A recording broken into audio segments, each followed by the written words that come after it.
It's all about threes. The Sharks get their third straight win. They win 3-0. And I can't believe I'm saying this. Just a few weeks ago, they were 11 points out. Now they're just 3 points out of a playoff spot. What? Okay, this isn't making any sense. But we'll talk about all that and more right now on Teal Town After Dark.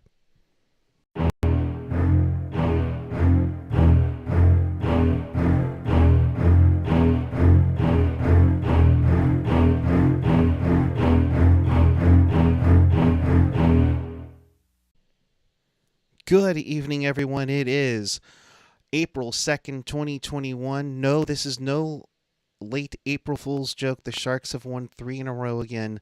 They take down the LA Kings with a shutout by Martin Jones tonight. Welcome to Teal Town After Dark. This is your live interactive Sharks postgame. We do this after every single Sharks game, home and away. So if you want to be part of the team, well, be a part of the show, actually. Easy for me to say. Teal together and chat with us and fellow Sharks fans on the page. Of course, follow us on the social, Twitter, Instagram, Facebook. Subscribe to our YouTube channel, SoundCloud, Reddit, Discord, and find everything at tealtownusa.com. Pleased to be joined tonight by Mr. Ian Reid. Ian, how are you this evening?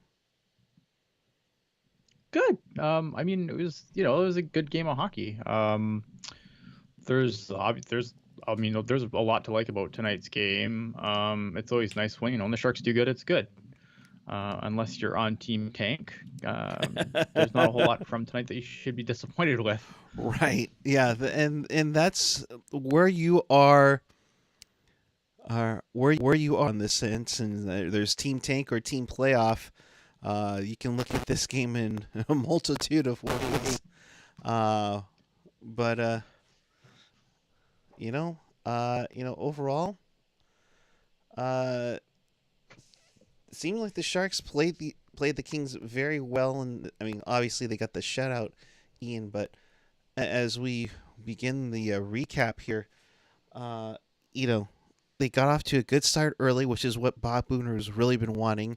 Hertl gets a goal with in the first 3 minutes, and all of a sudden, it just seems like this team is clicking a little bit more now. Yeah, I think they've played pretty well last couple of games. They've played some pretty good hockey, but also the LA Kings are a bad team too, and I don't think that should be understated. And I know I'm not trying to be negative after a win. I just think you still have to be somewhat realistic. Like, the benefit that the Sharks have right now is the absolute lack of strength in schedule, or maybe strength in schedule if you want to look at it from from a positive perspective. Right. They have a pretty easy schedule going into the home stretch. A bunch of games against the Kings and Ducks. Now, that might also work against them later, because I think that after a couple of games, some of these games are probably going to get pretty nasty. Like, I'm thinking those last couple of King Sharks games, those are probably going to be ugly, because anytime you play a certain team, especially a team like LA, like, this is not, there's never any love lost between these teams. Like, these teams do not like each other. Yeah, I mean, it doesn't matter if they're playoff teams, they're not playoff teams, whatever. Like, these teams always, they always play each other hard. And I think that by the end of this series, we might see some really ugly hockey. which will be good and fun to see. And if this team is to go anywhere tomorrow or this year, I mean, the playoff intensity could be key for a lot of things. Even if you are on Team Tank, where you hope the team doesn't come up with it, you want to see that competitiveness in some form. But also, if you're Team Playoffs, I mean, you gotta love the tenacity tonight. You get Hertl on the scoreboard. It eventually becomes the game winner, his 11th of the season from Knyzhov and Balcers. that would be pretty much everything that would happen in the first and the second. A couple of penalties by both teams. But then Timo Meyer finally gets off the schneid. And, Yeah. oh my goodness. I mean, I thought Timo Meyer probably had his best game of the year. Like, I don't think there's been a game this year where I thought Timo Meyer's looked better. He was all over the place tonight. He was driving play. He's doing all the stuff like you want to see him. He was doing all the stuff you want to see him do, right? Like you know, he's kind of in that power forward mold, and you saw that tonight. He was pushing play. He was carrying the puck in, and I thought that again, like this was probably his best game of the year. Now the thing with Timo Meyer this season has been consistency. Hopefully we see it going forward, but tonight, I mean, he was probably my first star of the night because I thought he was everywhere. And yeah, his line also played really well. Like his line mates also played really well, but Timo Meyer did a lot of good things tonight. Yeah. Laurel. Yeah. Wow. Who loves that Meyer Balsers hurdle, aka my balls hurt line? I can't take credit for this, but no, that is Locked On. Locked On, I think, was the ones that tweeted that. Fantastic. It was outstanding, absolutely fantastic. But hey, but hurdle, Balsers, and Meyer, like you said, that line contributed everything, and each player got a goal tonight. Even including Balsers with an empty netter. There's definitely, you're starting to see some gel in there, and it's nice to see that Timo, finally, thank you for getting off the schneid, and thank goodness, that wasn't challenged. But what did you think of that challenge, that first challenge of goaltender interference? I thought for sure that they were going to ding him, even just it was a little light tap that Doughty falls into Peterson on. Yeah, I think here's two things. Like, I think that if that contact happens and that is when the puck goes in the net, that gets called back. The fact that Pettersson was able to basically reset and let that goal in. It was kind of similar to the last time I was on. Remember where Martin Jones kind of got, the stick kind of hit Martin Jones in the pad, and he gets, spun around a little bit, but then he was able to kind of get back in the play, and it doesn't, that goal doesn't get called back, because he was able to kind of, make an effort on that save, like he wasn't completely taken out of the play. I think same thing here. Now, could that call have gone against the Sharks? And I would have been probably not shocked. Yeah, because I have no idea what goaltender interference actually is in this league anymore. But I was leaning that it should have been a good goal, and I'm happy that it was, obviously. But man, the NHL, I don't know what goaltender interference is anymore. Like, flip a coin some of these times. It's sad that it's come to that point.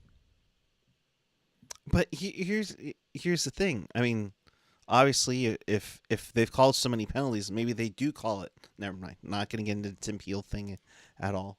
But you get that, and I'm with you. If that goes right in, you don't call it a goal. Call that back. That's goaltender interference. I get it. Yeah. You push the defenseman into the goalie, and he can't make a save at that instant. Mm-hmm. It's goaltender interference for sure. Absolutely. No, I think it was the right call, but I understand why Todd McLellan made the challenge, because absolutely we have seen weirder things get called back. So yeah, I think that, was it a good challenge for Todd McLellan? Yeah, that's a challenge I probably make. I don't think it's, I don't agree with it, and I don't think it's a good challenge that I think it was a good goal, and that's the way that call should be every time, but it's not. So for Todd McLellan, I understand why he makes the challenge. Yeah, and of course, one of the new wrinkles, I guess, and I'm still vaguely trying to remember this, like the goaltender interference is the penalty, is the offside challenge a penalty, or is that your timeout, or is it?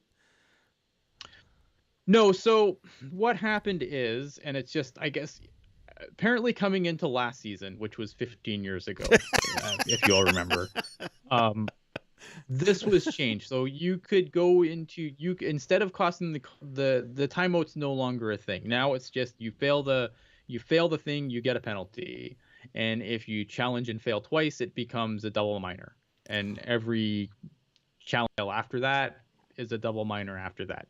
Now, again, this Wow. was something that came in at the beginning of last season.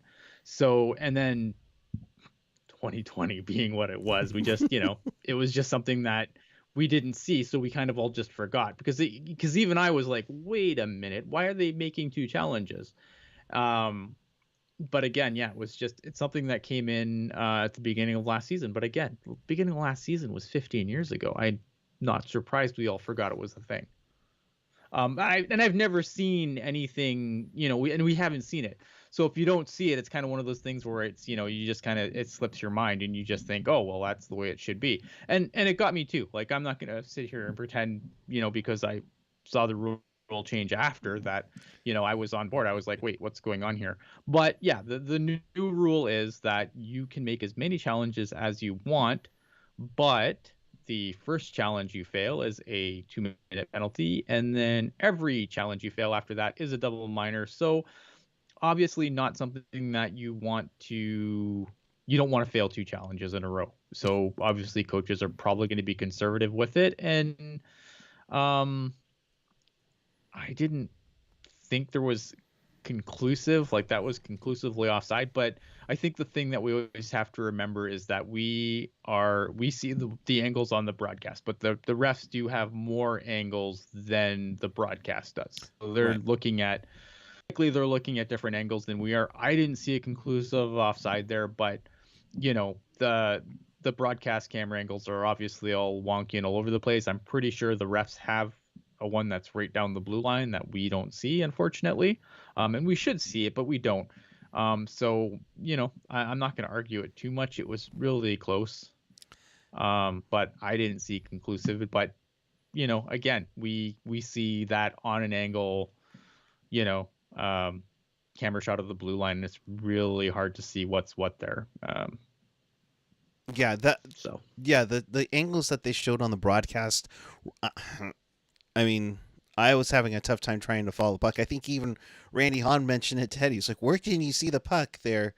Especially since it was so far from the bench side. but again, it's like It's tough. but right, you see it from that curvy ass camera that and obviously things are going to look things look different obviously from that angle. Right.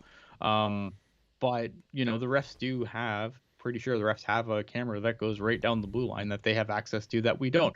And it sucks because, like, again, I think for the the benefit of the people at home, it would be nice if we could all see all the angles and stuff, but it is what it is. Right. Right. And that negated a nice one timer from Dylan Gambrell to who could have made it 3-0, but it was taken back on the offsides challenge call.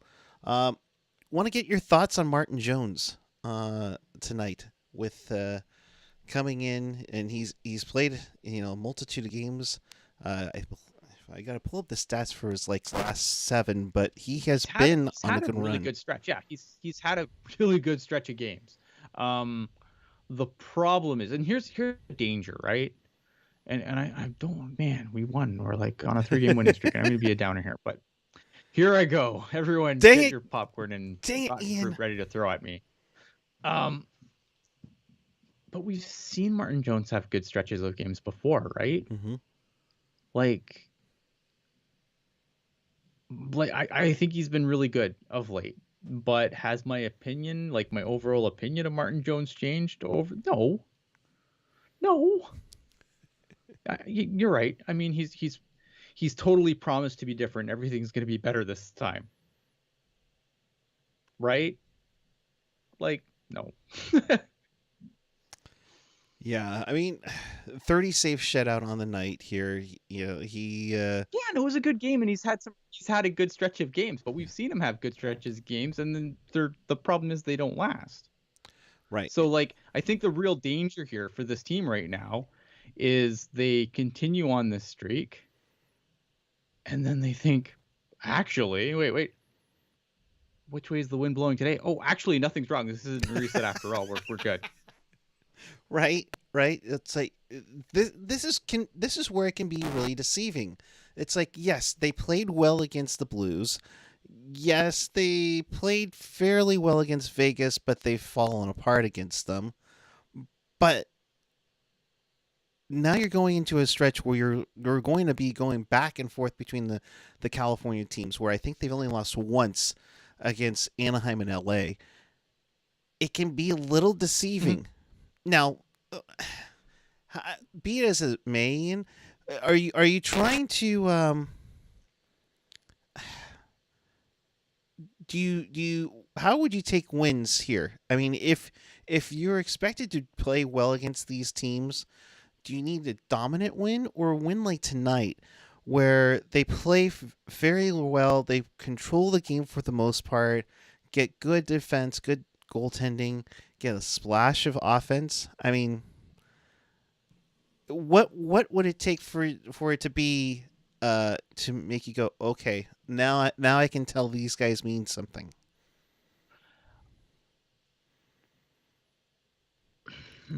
Because I don't know, because like I just feel like, look, I'm not trying to like take away, like I'm happy, like am I happy they're winning? Yeah, I'm happy they're winning. Like I like watching good Sharks games. Like I would rather come on Absolutely. here after a win than come on here after shellacking where everything's terrible. Like maybe I do better shows when everything's terrible, but like I think you just have to, like, it's one of those things where if you go on a run, like you're playing with house money, you just need to acknowledge you're playing with house money, that nothing's magically better.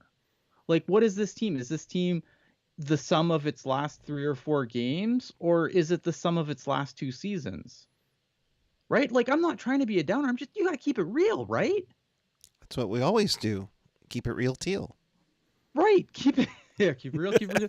You know, and that's all I'm saying. Like, I don't think, I think you enjoy it, but I don't think like, you don't think like, oh, actually everything's better and this is the real team, and the team that, those other games, they don't matter anymore. Like you still, like, if you're from a team constructor, or you go into you don't look at this team right now and then suddenly decide, well, okay, now we're buyers, right? Like you let it ride. You don't buy, you don't do anything stupid. No. You let it ride. You enjoy what you get. Like, if whatever you're going to get from this team at this point, you enjoy it. Like, Mm-hmm. this team, like, so let's say they make the playoffs, okay? Okay. You're playing Vegas or Colorado. Okay. What's the likely outcome there? We upset Vegas. That's how I'm. No. Sure. and don't get me wrong, I would happily take that, and and never let anyone forget that they did it. But like, it's hard, right? This is like the dangerous place to be, right? Because you it's like almost easier being awesome or terrible, right? It Right. sucks to be this fringe playoff, maybe you make it, maybe you miss by a point.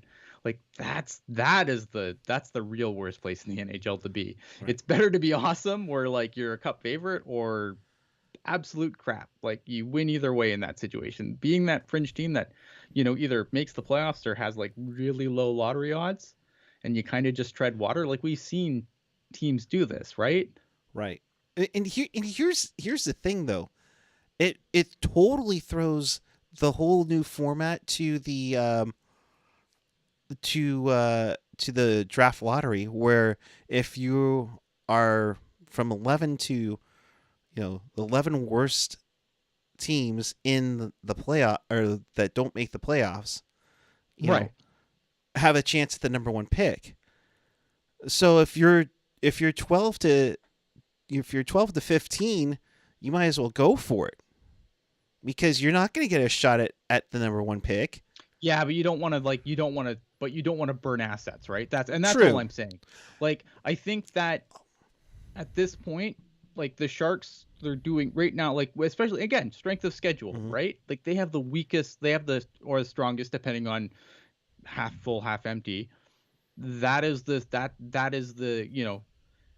schedule they have to play. They're playing two really crappy teams 6 more times that they've Yep. actually played really well against. So, they could hypothetically get in there. Now you still have to jump two teams. Right. With all the points being in the division, like that, still, even with the schedule being what it is and favoring the Sharks, jumping two teams, like they've already jumped one, but jumping two more teams, that's not easy because again, 3-point games, whatever, like all those points are in the division. Like, so the teams that you're trying to jump over, being the Coyotes and the Blues, obviously, like they're not going to go and lose a game against someone outside the division, right? Mm-hmm. Like they're not going to lose a game against Florida that helps you because, obviously not another team in the division isn't getting those points. So that's the tricky thing, right? Right. And the other part is I kind of look at it. Remember the Sharks in 09? Okay, I'm getting railed in the chat here. Okay. Okay, so 3 weeks ago Oh I was boy. saying the Sharks had no chance. Yeah, okay. But like 3 weeks ago they were how many points out of a playoff spot? Like they're 11. 3 points out, right? Like, so obviously we have to talk about, like, what am I, like, I guess, was I wrong? Maybe I will be wrong. Maybe I won't be. Who knows? But the thing is I can't, when we come on the show, like I come on the show and I tell you what's going on at the time. Right now, they're 3 points out of a playoff spot. Is it possible? Yeah. I mean, I can't deny it's possible. They've got a easy schedule. They have an easy schedule going forward, whatever. But, No. is that a good thing? I don't know. See, but here's the thing, and I'll do my best to kind of defend you in this sense, because, again, 3 weeks ago, they were 11 points out. They looked like dog crap. They looked like they just weren't interested at all. In those 3 weeks, they've turned it on. I mean, Erik Karlsson went from, my gosh, I think AJ mentioned on Pucknologist, he's set to be only 17 points for the season. Where's all the offense? Why can't we stop a puck or anything? Both goalies kind of found their way a little bit here. I mean, yes, there were the eggs that were laid in Glendale, Arizona last weekend, but if you take the stretches of they played fairly well against Vegas before they fell apart. They they played well against LA. They played decently against St. Louis. I mean, they're finding their ways, and outside those little rough losses, they're on a run. Sure. But at the same time, you dug yourself such a deep hole that you have to question a lot of things. Also, you have guys going in and out of the lineup, although granted, that's kind of stabilized a little bit. You're not seeing, Jeffrey VL played his third game in the NHL tonight, but I mean, you've seen the likes of Blickfield, Gregor, Shalevsky. You've seen those guys get their chances now. Now the roster's kind of solidifying a little bit more, and they're kind of playing with cohesiveness, but they can also be, move around in the lineup. But you find lightning in a bottle. I mean, tonight it was Hurdle, Balsers, Meyer. Who knows what the next game it could be? It could be Meyer, Couture, or excuse me, it could be Kane, Couture, LeBanc. And Skylar with the super chat donation, and this is one of his two. Just remember, folks, it could be worse. # Ottawa. Yeah. So you're kind of in limbo. At least that's how I look at it, because it's like, yes, am I excited for a 3-game win streak and to be 3 points out? Yes. But could that kind of hinder the quote unquote reset, which I think a lot of us think that this team needs right now? It depends on it.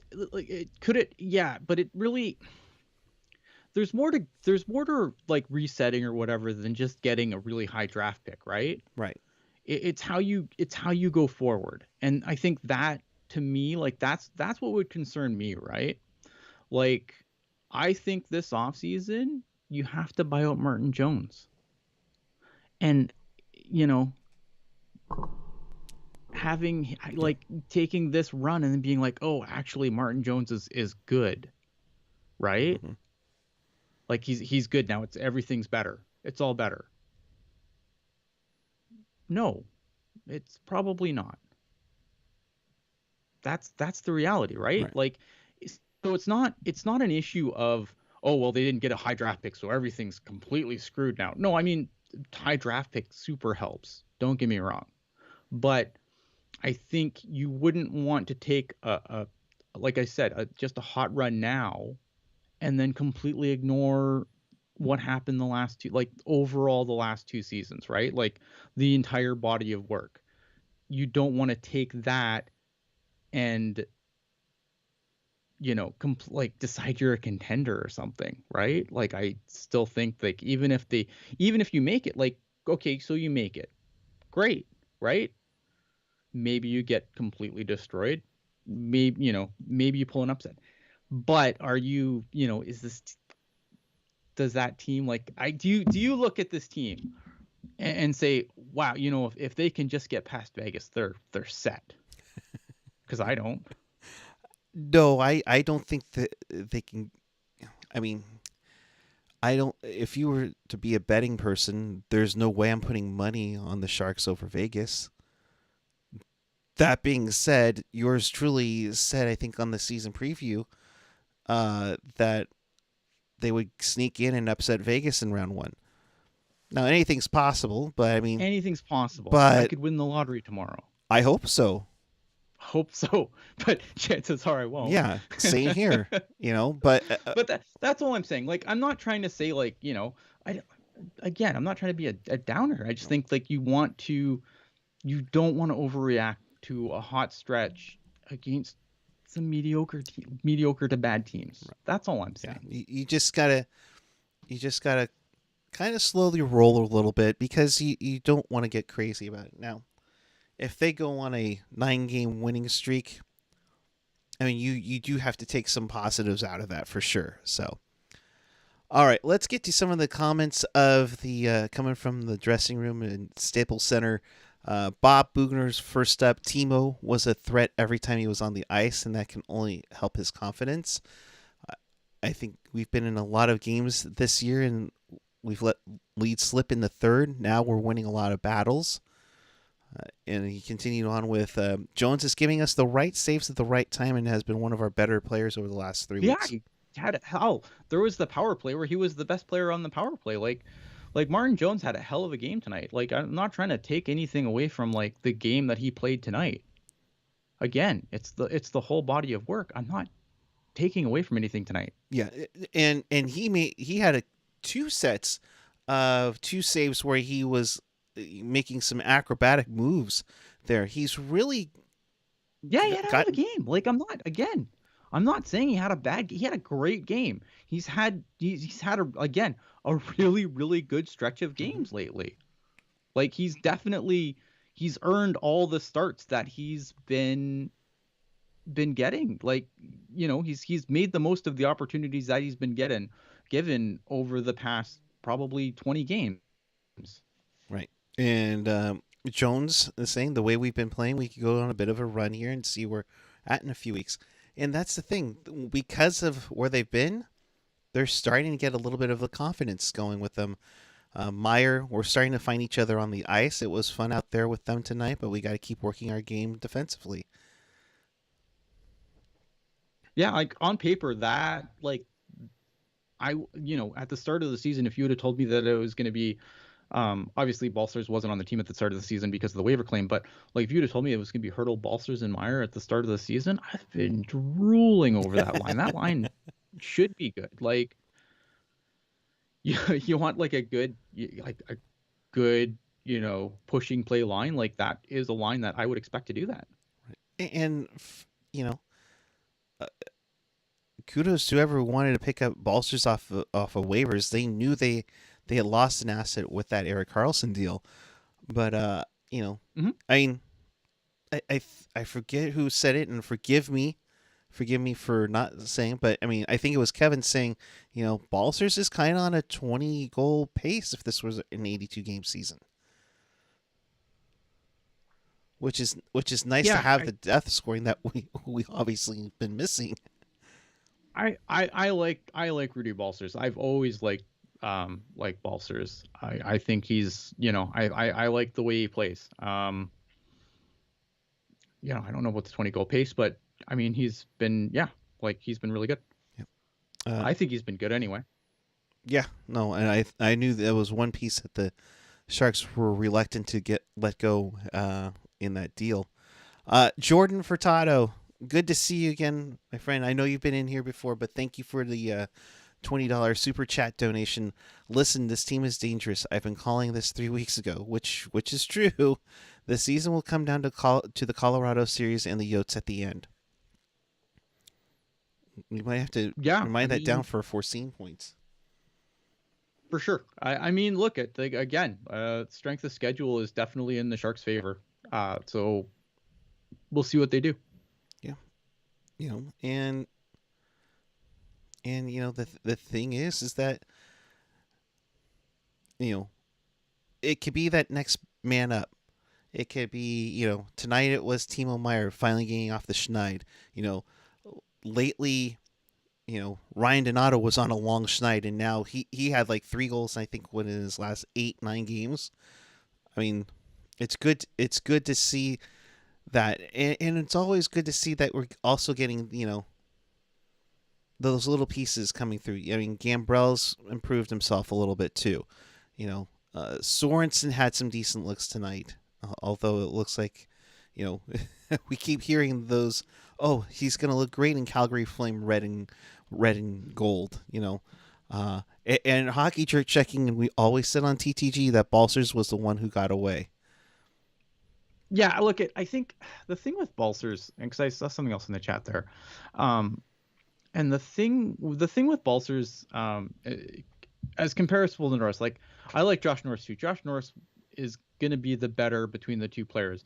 Balsers is just one of those guys who's again like the Sharks have been able to find. He's a fifth round pick. He was one of those late round. I believed like he was going to be one of another one of the Sharks late round gems. Um, like is he going to be a better player than Josh Norris? No, probably not. But I still I still thought he was a guy that was going to be an NHL player. Yeah, I thought either one of them were gonna be key pieces down the road, for sure. Of course, we're getting Kevin saying, and AJ. I hope I do you well with the one that got away was Stutzla. There you go. You're welcome, AJ, for that one. But hey, it's the fun thing about sports. You just never know. You just never know on what players and teams can do. I mean, no one would have expected what St. Louis did in 2019, and I'm not saying that this is where the Sharks are going to be repeating that, because that's, you talk about lotto winning. I would honestly say no. I look at no That, one would like to see that more than I would. same here. Like obviously, like uh, But this team is on a good run. We'll take it as it is and go with it. Sharks win 3-0 over Los Angeles, a team that had a big streak themselves going on, and now, find themselves looking at the Sharks above in the standings. So, so much fun. So, if you're new here, thanks for joining us. We have 46 watching. Hit that subscribe button. It does go a long way. Of course, donations always welcome. on the super chat, as you've seen with Jordan and Skylar. Thank you very much. But we also accept a donation on Venmo at Teal Town USA, and that gets, very, very, your very favorite segment. But what do you, what can you do with this team now? Yes, you won 3-0. You play again tomorrow. You have that stretch. But again, it's just how do you look at it if it is teams that you should be beating and you've been beating, like Benjamin, thank you for correcting me, 8-1-1 against the other California teams. I think that I don't know. I think that the plan probably shouldn't change. I think that if you get an offer for a guy at the deadline and the offer is good, I think you take it. I don't think you buy. I think if they can get in there, if you can get in there playing with house money, you do it. But you don't. This isn't when you put your chips in. Right. Right. Like I said, I picture the 09 Ducks going up against the President's Trophy winning Sharks. You make moves that should be better for your team, not necessarily moves that are going to be like a win now trade, if that makes any sense. I mean, the Sharks traded away. Yeah, no, I don't think the plans change. I think if the Sharks get an offer for a guy at the deadline and the offer is for good value, and Doug Wilson, that's one thing Doug Wilson has done, has gotten good value, I think you do it. I think, some people are going to come and scream and be like, oh, Doug Wilson just gutted this team. And, if they're playing well at the time, oh, Doug Wilson, completely just derailed the playoff push. Yeah, that's fine. But really, I still think that's the play. Yeah. I completely concur on that. Jordan Furtado with another super chat donation. LA Who, we smacked him around, and Jones playing like an animal. Ride the wave, boys. Yeah, no, for sure. Like, again, if you obviously you want the team to continue playing well. Like, I would like the team to continue playing well. I like watching Shark games that are entertaining.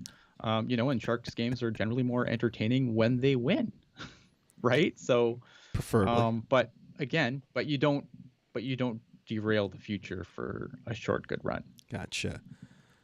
Steve Rector with the question I would have is that Ian, what about Dubnyk? Because he was garnering interest apparently, but we don't have an NHL backup ready tender unless we force it a bit. I think that I don't know. I mean, you could look at, has this team has rode Jones hard before. I think if you get an offer that you can't refuse for Devin Dubnyk, you absolutely take it. And then bring up, you can rotate whoever's going to be behind. If you want to get a look at a guy like, it looks like Cornash has had somewhat of a bounce. I haven't really seen enough. I'd probably want Kevin's opinion more than that. But if you want to get a quick look at a guy, I mean, that's the time you do it, right? Right. But again, like you could trade Dubnyk and ride Jones to the end. Like, I don't think that's a problem. They've done it before. Yeah. Jeez. AJ saying, rode Jones hard before, #phrasing. Wow. Rode that Joner. Yeah, no, I think if you get it, like, again, if you get the right offer, then you move guys at this point. I really believe you do. People can disagree, and that's fine. Right.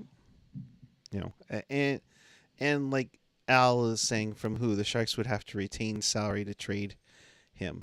Not necessarily because they already retained. They said they have. Well, they've also the Sharks have also said that they're not afraid of taking on some salary at the deadline. Right. So I don't think that's completely out of the question. Again, Dubnik's only here for the year. I think he's UFA at the end of the year, Mhm. so that money comes. Even if you retain on Dubnik, you have the cap space to do it, and it comes off the book at the end of the year anyway. Right. Who in your mind right now, in your thoughts, and I know it's been hit or miss with everything with the AHL and everything. Who do you in your mind do you think is ready? Is it Melnichuk? Is it Kornash? Uh, The Kevin Lacey question. I honestly have no idea. gotcha. But No, and I have I've read some. I've heard that Cornash just had a pretty good season, but that's a question that's better for like Kevin Lacey to be the guy to answer that, because I honestly I'm not. I have no idea. gotcha. I'm not gonna budget just to try and look smart on a podcast.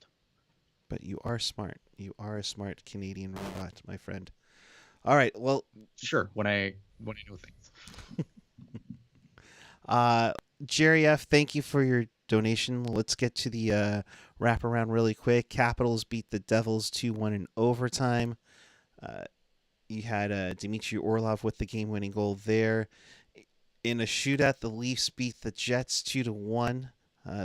The Leafs now get to 51 points on the campaign there. Calgary again, loses to the Oilers 3-2. In this one, McDavid, of course, gets the game winner. In that one, the Blues lose in regulation, 3-2 to the Colorado Avalanche. McKinnon got 2 goals in that one. The one that really hurts for those on team playoffs, the Coyotes beat the Ducks 4-2. In this one, Aiden Hill continuing a good run there. And the Sharks, of course, shut out the Kings.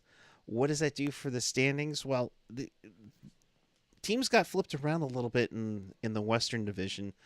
Uh, LA goes to 7th at 34. San Jose's at 36. They're 3 points back of Arizona, who leapfrogs St. Louis to get to 39. They're slowly going up the regulation win mark, but honestly, if this team were to make the playoffs, they got to try to win it outright with points, in my opinion. Yeah, for definitely like, but I don't know. But again, I don't think it changes anything. I still think, like I said, you sell. You're a 500 hockey team today. 16, 16, and 4 on the campaign, 36 points.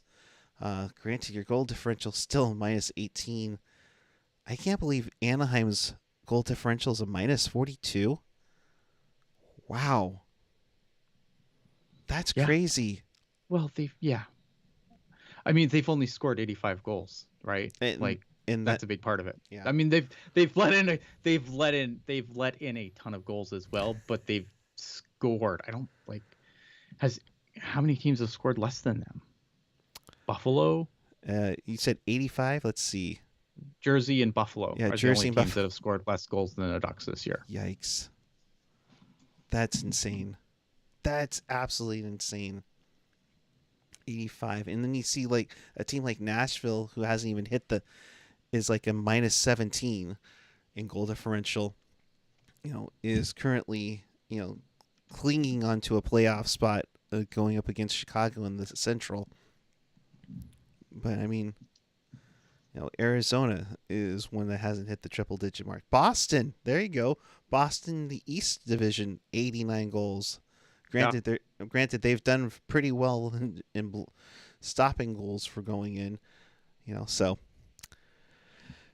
Yep. All right. Well, I think that brings a close to everything here on this evening. In case you missed anything, or you want to watch this again, check us out on tealtownusa.com or your favorite podcatcher, whether it's Apple Podcasts, Google Podcasts, YouTube, SoundCloud, Spotify, TuneIn, iHeartRadio, and of course, always available at tealtownusa.com. With that, we'll bring a close to this one. Ian, good to see you again, my friend. I know it's a little late over in your part of Canada, but your final thoughts and where the people can find you. final thoughts. It was a good game. When the Sharks do good, it's good. Science. I don't know. No, I mean, like, Good night, everyone. Again, good night, everyone. Enjoy the. I don't know. Tip your waiter. Enjoy the Jeffrey VL. Yes, there you go. But don't put him and Gabriel on a line together, please, God, don't. No. We need the offense. We need as much offense as possible. Nothing offensive about that, but you can follow him at Ian Blogs Hockey. I'm at PuckGuy14 on the Twitter and the Instagram. We'll be back with you tomorrow night as the Sharks play the Ducks, the Kings once again in LA. That is the same time, 7 p.m.